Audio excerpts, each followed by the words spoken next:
welcome to episode 13 of Road to Worlds. Can you believe that this series has been going on for 3 months now?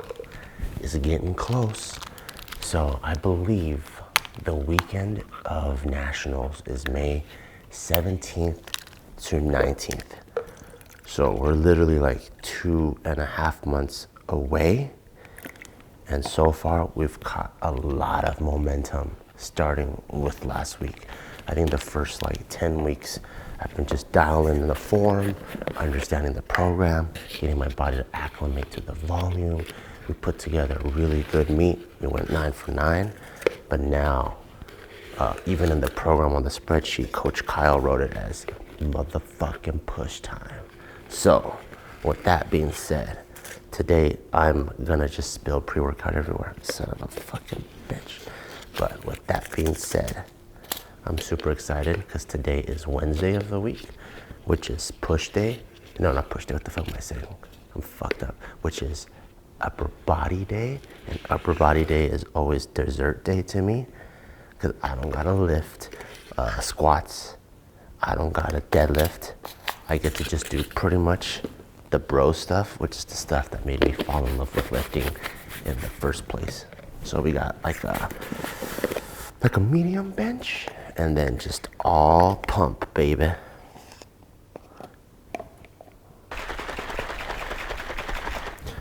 If you ever wondered why it's brown, it's because of 2 things. In the pre-workout, we have 3 species of mushrooms in there. Reishi, cordyceps, lion's mane, they're adaptogens. So as you're training fucking hard, your body will go through a lot of oxidative stress, which is kind of like, imagine like when you're revving a car, you have all this exhaust, right, coming out. That's the exhaust in your body. So it's technically not good for you. It limits your potential. What the mushrooms does is it decreases that. They're antioxidants and adaptogens, takes that away so you can train harder, longer, gets rid of that exhaust. And also in our creatine pump formula, we have fenugreek, which enhances the effects of creatine. So that's why it comes out a little bit brown. Oh no, speaking of the devil, let's see if I can scare him. Boom! Tell everyone what the name of your animals are. It's a hork.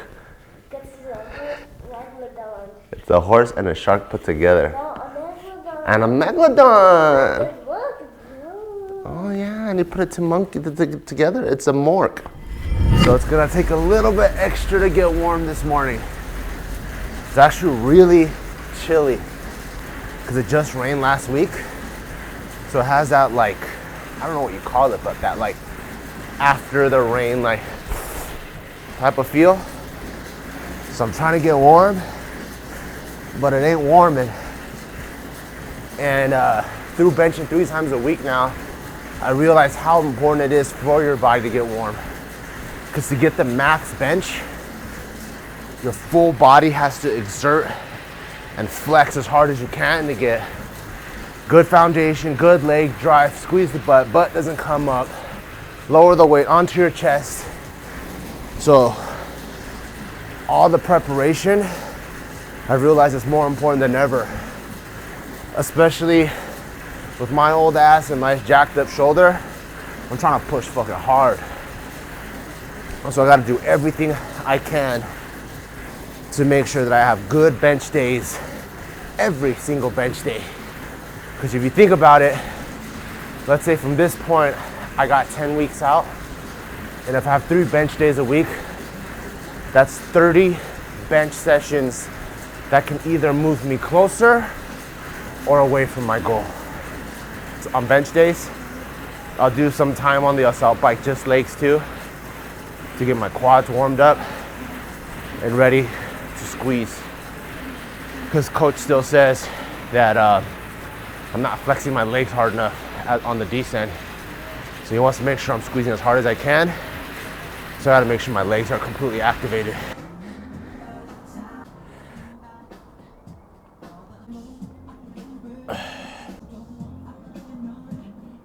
So I do all those stretches to open up my hips, also my glutes. When I open up my glutes through the pigeon stretch, what that allows me to do is it allows me to actually widen my bench base. And I notice when I'm able to widen my bench base, then when I'm lowering the weight down, I feel that much more stable versus when it's here, I feel like I'm teeter-tottering a little bit. So I'm trying to build my bench literally from the ground up. What's a strong foundation? So for that, heels have to be planted, butt on the ground, legs flexed, stretch out the glutes so I can make it nice and wide. Once I have this part down, then I move over to face pulls. Because of my shoulder injury, I have a hard time trusting lowering the bar in the right bar path. Like I constantly want to tuck. And I saw a bunch of physical therapists and pretty much they said that my shoulder is naturally internally rotated right now. That's why there's that pinching. So before I bench, I need to open it up, get it externally rotated so I can trust my body to do and move what's supposed to be naturally. So I do super light. And I get it to externally rotate.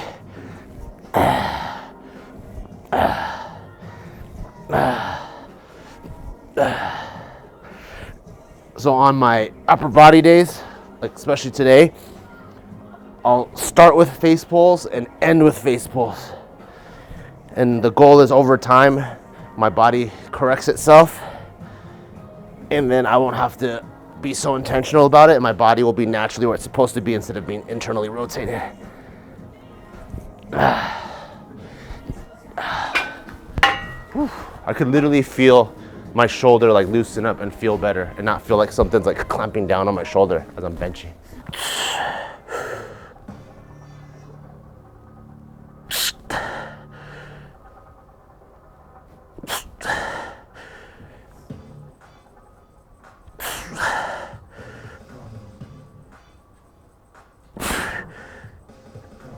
Even for warm-ups, I'm doing tempos now because I realize how beneficial the tempos are the first days of the week because it allows my body to joint stack, keep my wrist over my elbow in line with my shoulder and bring it in so I don't internally rotate or tuck my elbows or anything like that. And then that way, as the weights get heavier and I don't have all that bandwidth to think about cues, my muscles are already, has already ingrained that and ingrained that bar path.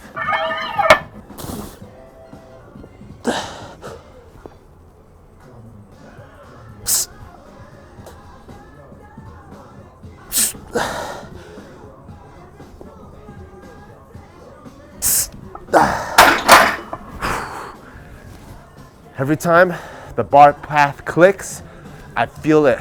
World of a difference. Literally feels like the Japanese bullet train where it's like riding on opposite magnets and just glides up.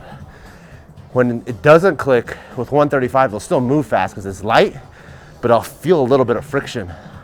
Like either my joints aren't lined up or my muscles are in the way, but that one clicked good. That's why I spend like that 15-20 minutes getting the whole preparation done. I used to always skip 185 too, bar, 135, 225.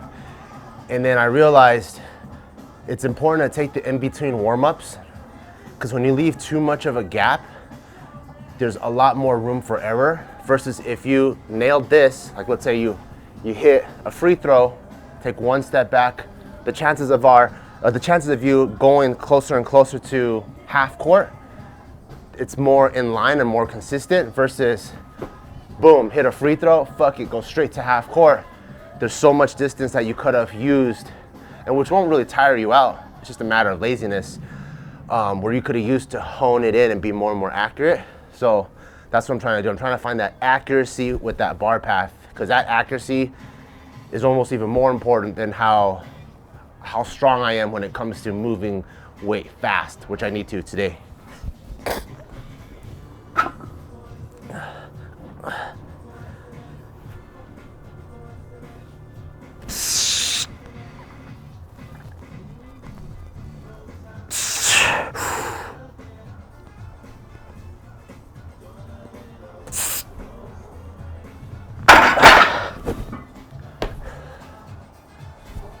Oh yeah. We're not aiming too high. We're just aiming for perfection.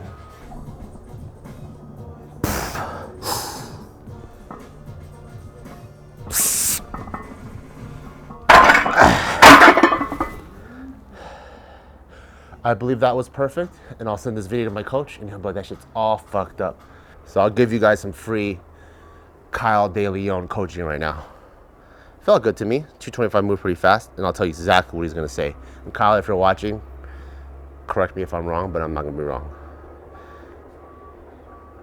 He'll be like, oh, okay, cool. That's a good setup. That's good. And then he would want me to make sure I flex my quads as hard as I fucking can, which I am already. And then he'll go, okay, I like how you took your time up there, let the bar settle before you descended. He's like, that's pretty good. Then he's gonna be like, what the fuck was that? What the fuck is that? Look at that. What's that wobbly ass shit at that bottom? No control? What is that? Come on, look at that. What the fuck? Look at those wobbly, just fucking woggling around. What the fuck? Could have paused way longer. What the fuck is all that shit bullshit? That's what he's gonna say. And I'm so sorry, fucking coach. I'm gonna do better next time. So fucking sorry, man. Then I go on his page and I see him playing with fucking like 450, 480, whatever, 5,000. So I'm trying to bench like Kyle. If you see the way he benches, he's flexing so fucking hard when the bar comes down and he's hitting that pause, it looks like the bar's floating. It's like, he calls it that gentle touch. Which is why as soon as you have that gentle touch, it gives the refs the okay to go, press! You know, but if you're here, wobbly, wobbly, wobbly like me, that's when you get stuck at the bottom for a while. It's not the ref, it's you, aka me. I'm trying to fix that shit. Top set, 275 for 2. Supposed to be at a RPE 6/7, I believe. Let's get it accurate before I get chewed out by my coach. 7, okay? Which means it should look like I should be able to do 5 or 6, but I'm only doing 2. This one's for you, coach.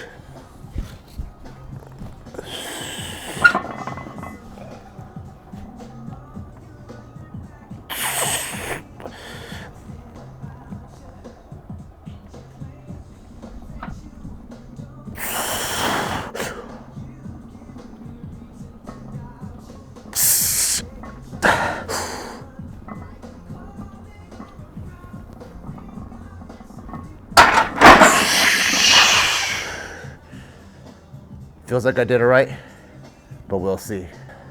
Good setup. He wants me, so he always wants me to have my heels on the ground before the bar unracks. It's crazy. Like when you have a coach, this is why I recommend getting a coach.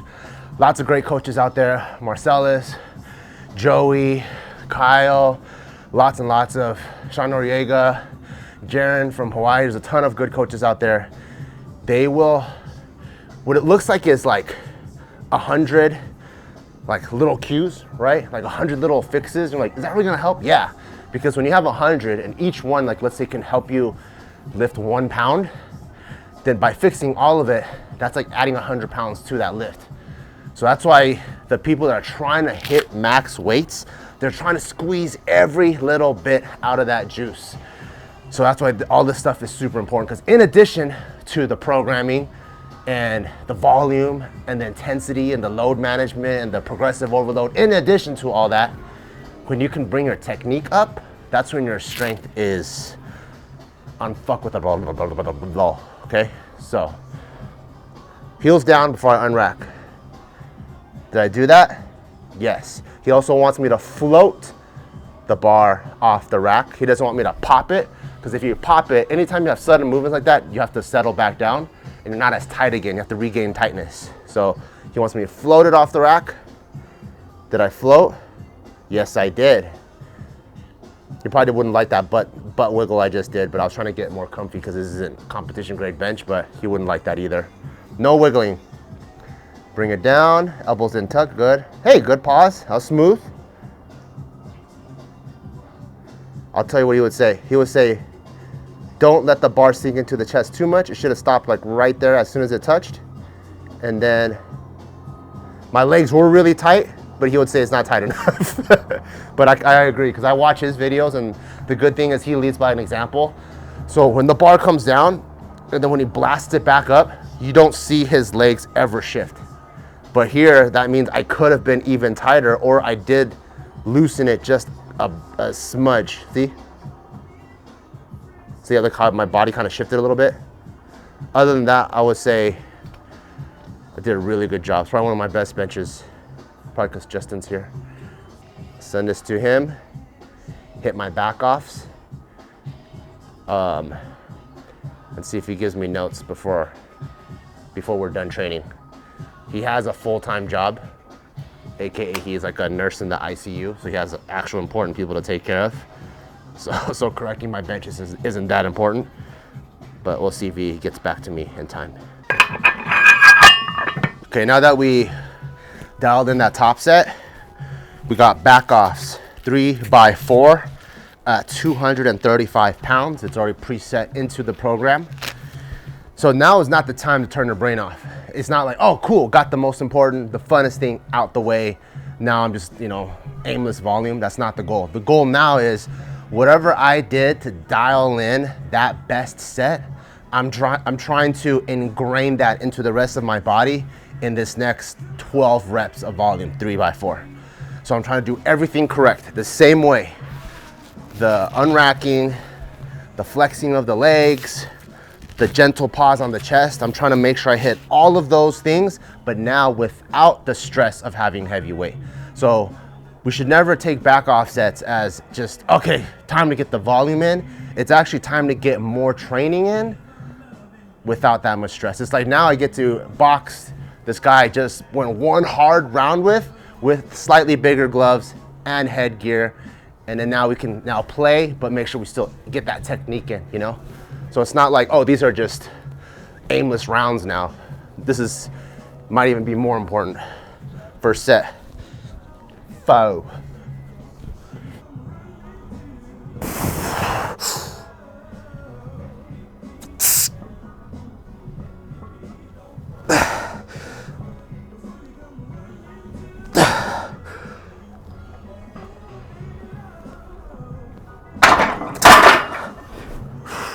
I could already tell you, because of all the experience I have now, my first rep was the worst rep. I felt slightly loose legs and I fixed it the other 3. See, that's why you can't take these things lightly, because there's so many things you have to remember. Like I said, heels down, float the bar, settle, elbows to the plates, gentle touch, blast it up, hold, unrack. And there's probably cues in between all those cues. Gotta make sure I dial all that shit in. All these like 90s New Jack Swing beats sound like you're about to play a video game. And the video is called powerlifting. It's like, bench, bench, bench, bench, bench, bench, bench, bench, bench, bench, bench, bench.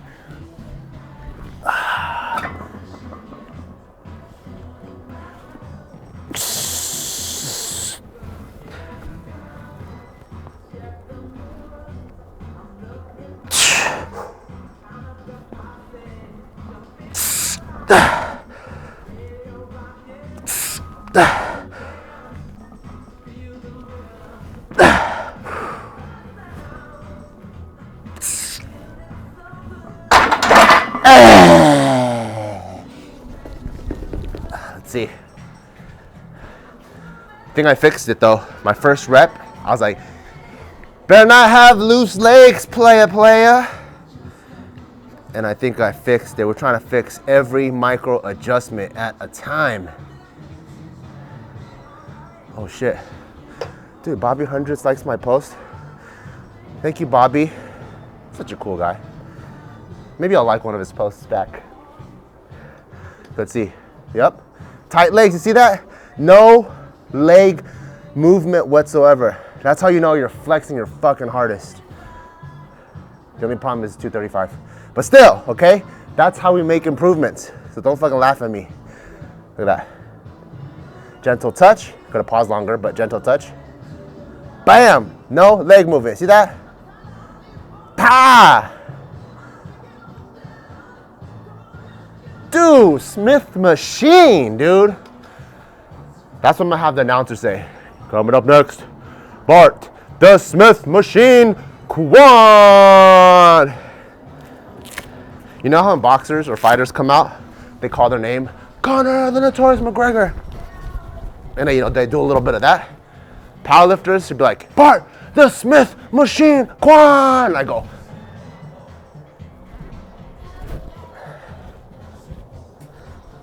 you think that'd be pretty cool?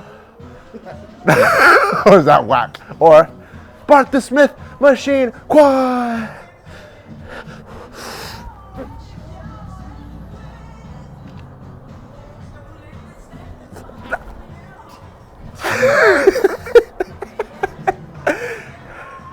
They're like, dude, that makes me want to powerlift for sure.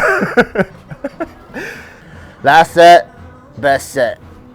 Always.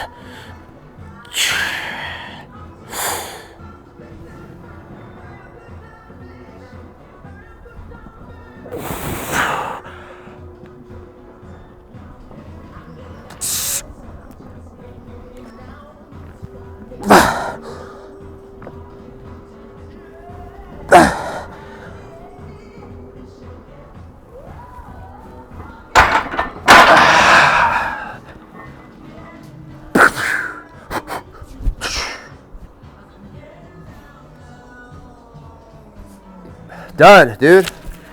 Bam. And one thing I've noticed, you know, all these fucking new school geeky ass powerlifters, it's my primary day, my secondary day, it's my tertiary day, whatever. You know, back in our days, you got heavy days or you got speed days. No such thing as light days. But these nerdy ass powerlifters are very smart and they know what the fuck they're doing. And today is actually my secondary day. So the reason why we want to nail this shit, even though it's not my primary, is it primes my body to have a really good bench on my primary day. And that's when I can unleash the old school, move some heavy weights. But now I treat all the other days with respect. I don't go, oh, I got heavy days and pussy days. I don't think of it like that anymore. I think of it as it's my secondary day. I know what it's meant to do. Prime me, get me going for my primary day. And if you watch my Instagram, hopefully by Friday, Saturday, I'll be able to move 315 at like a 7 or 8. So the next exercise I'm about to do is gonna look very weird, but there's always a method to the madness. Shout outs to Dr. John Song. He's a doctor of physical therapy and is a very accomplished powerlifter himself.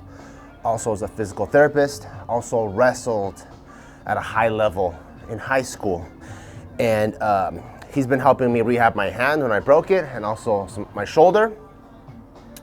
And what he told me is, if I'm gonna continue to be stupid and also do jujitsu, that I need to strengthen my shoulder in unstable positions.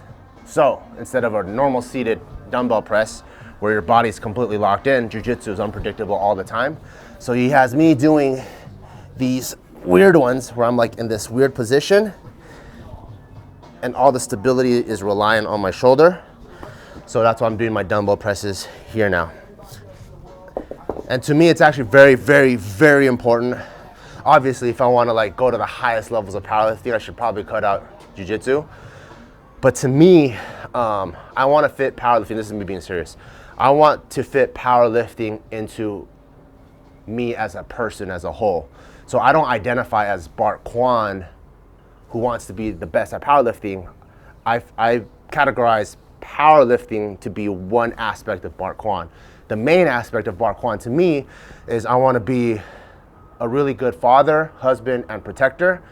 So because of that, jiu-jitsu is really, really important to me. So I'm doing the bare minimum. I train it twice a week. I don't go hard at all.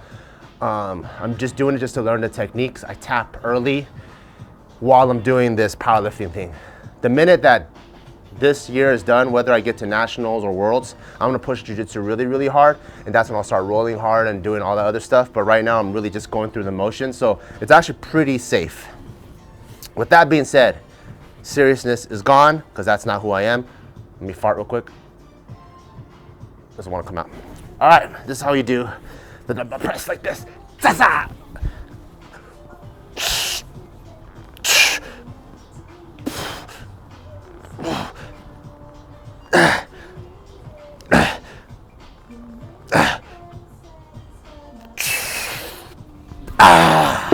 So as you can see, it's very wobbly, but it's very good for my shoulder because that's how jiu-jitsu is. You know, sometimes you're posting and doing whatever and you're not in the most stable positions.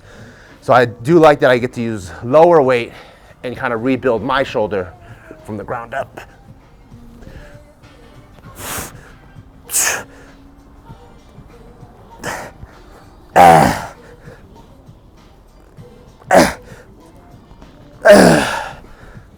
There you go.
Bam.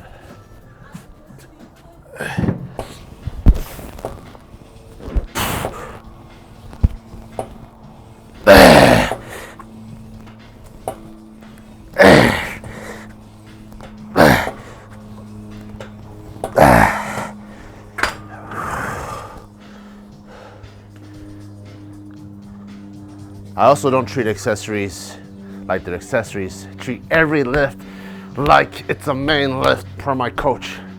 He's like, we gotta get your whole fucking body stronger, you fucking weak bitch. I'm like, yes, sir. I'm just kidding, he doesn't talk to me like that, but that's really what we're trying to do.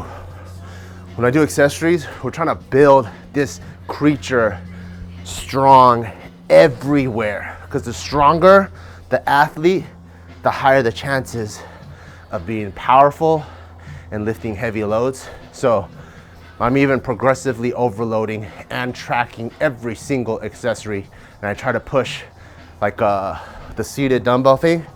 Last week I did 3x9, today I did 3x10. Because you know, your shoulders are delicate, so I can't really jump up and weight as fast, but I can jump up by single reps. So I did 3x10 this week. Next week I'll try to aim 3x11, 3x12. Once I get to like 3x13 or 3x14, I'll jump up to the next weight. But we pushing, dude. I'm telling you.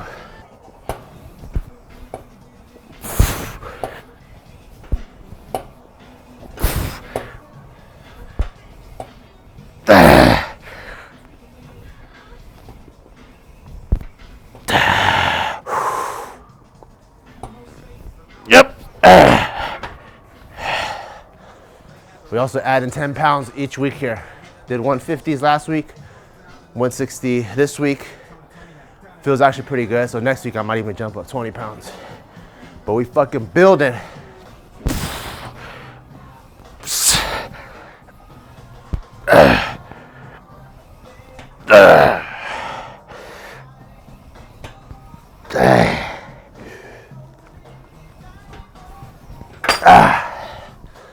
Even though the way I approach this back exercise, I approach it differently.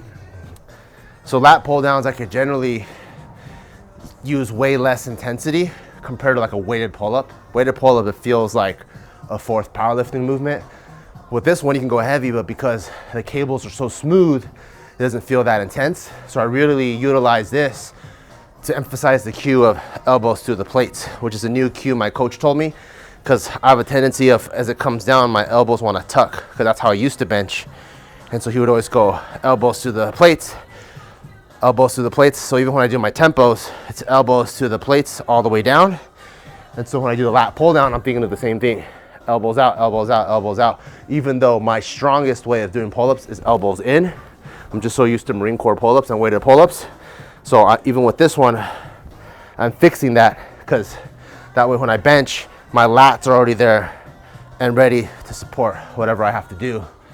So everything I'm trying to do with maximum intent. I'm not just going into it like, oh, I gotta do this exercise. It's how did this exercise improve one of my competition lifts? Moving on. I've been stuck at 40s. That's like pretty much my RPE 10 anytime I have to get to like the 10, 11, 12 range. And I've been stuck there for a while. I remember last week I hit 40s and it felt like RPE 7. And I was like, the fuck? I was like, is this a fluke? So I wrote a note down. That's why it's important to keep notes. Cause I saw that I wrote 40 at 7, which means this week I should be hitting 50. So I don't know if my strength is there. So I put 40 on, I'm like, can I do 40 as a warm up? And it just flew out. So I was like, we doing 50s today. We breaking PRs up in this motherfucker.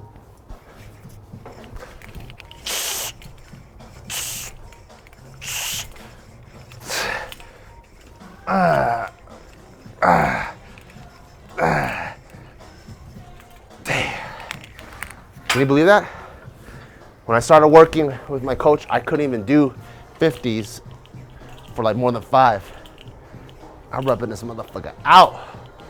That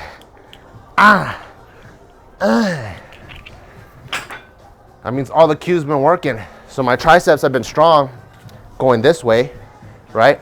I do all my tricep extensions like this for the longest period of time. Even my skull crushers are pretty strong. I think the most I ever got up to was maybe a plate and a quarter on the curling bar. And I could do them for like sets of 5. But we're not benching like this. We're benching elbows out. So I need to strengthen my triceps going this way. And this just shows the last 4 months of me smashing it this way is working, because now finally my triceps are strong this way. Dude, I'm excited to see how that applies to bench now, because even 50 seems pretty easy. I might have to go 60s. Dude, am I gonna be back at 2 times body weight bench at 40 years old? I don't know. I don't want to jinx it, but we'll see.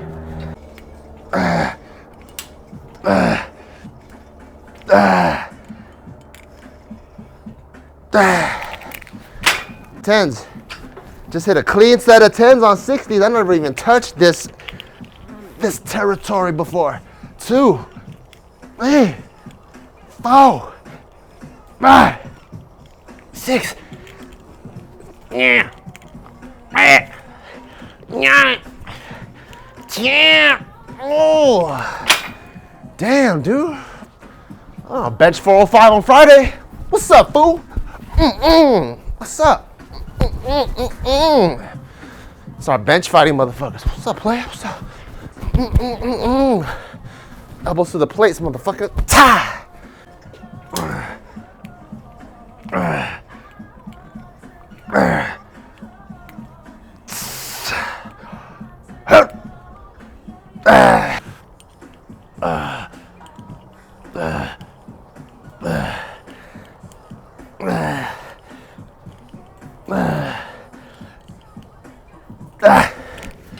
Woo!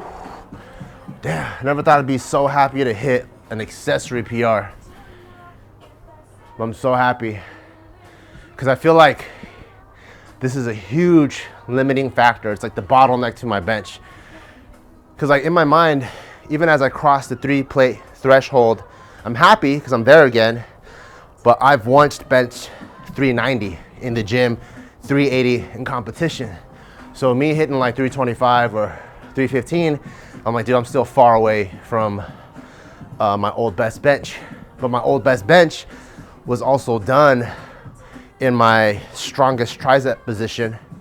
So the fact that I'm strengthening new tricep positions really is exciting, because it's seeing like new capabilities in my body, especially when I've been stuck out of weight for like 4 months, to break through that and now see how that applies to the rest of the block. Very excited.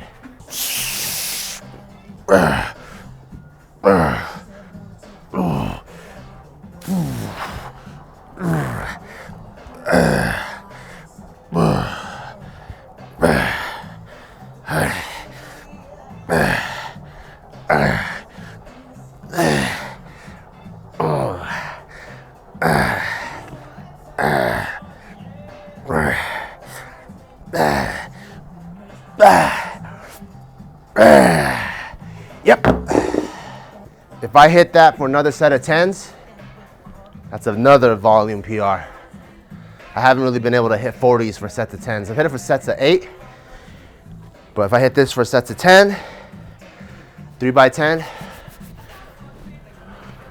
my bench isn't getting stronger, at least my arms are. So fuck it. Boom! Boom! Boom! Boom! 3, 4, 5, 6, 7,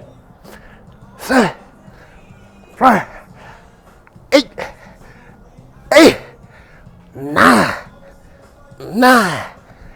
10. Damn, bam, motherfucker. Another PR in this bitch. Volume PR, 3 sets of 10 at RPE, probably 8, 8.5. Always feels good to hit PRs when you're not even going out of 10. We hit an arm PR in this motherfucker, dude. Hell yeah. Last and final exercise. I told y'all we start and finish with face pulls. It's all about shoulder health. And we're gonna get this shoulder healthy. And we're gonna be benching 225 again, okay? We got this.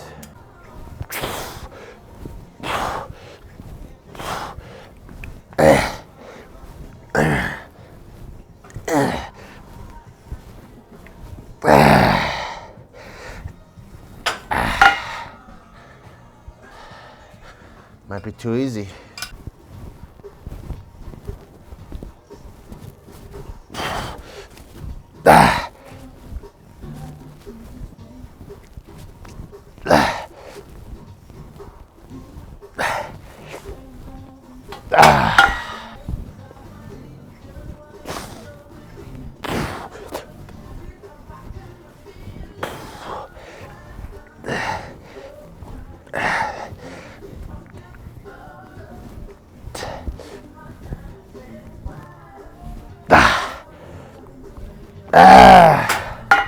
Bam!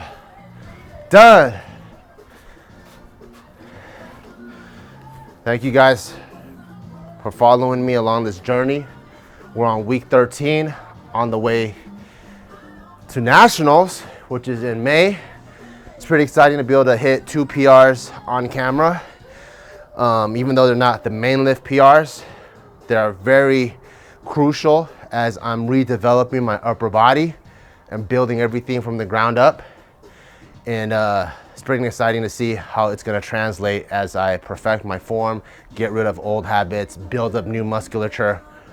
I'm really excited. We're hitting really good momentum.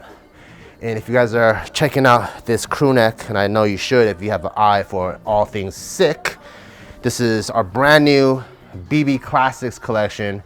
It's technically a modernized re-release of our original stuff that a lot of people fell in love with.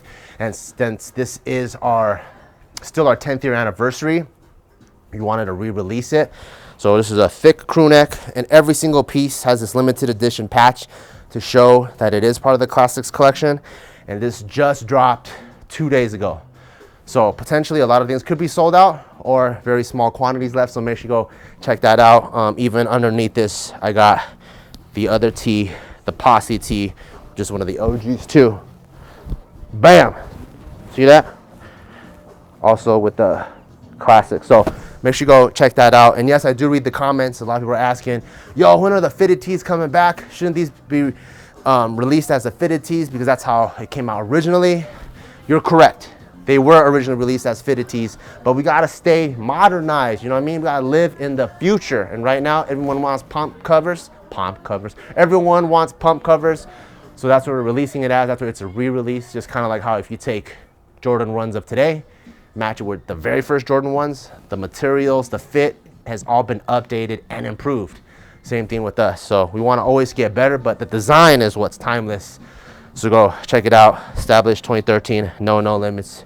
We didn't know any limits today because we've been hitting motherfucking PRs. See you guys in episode 14. Peace.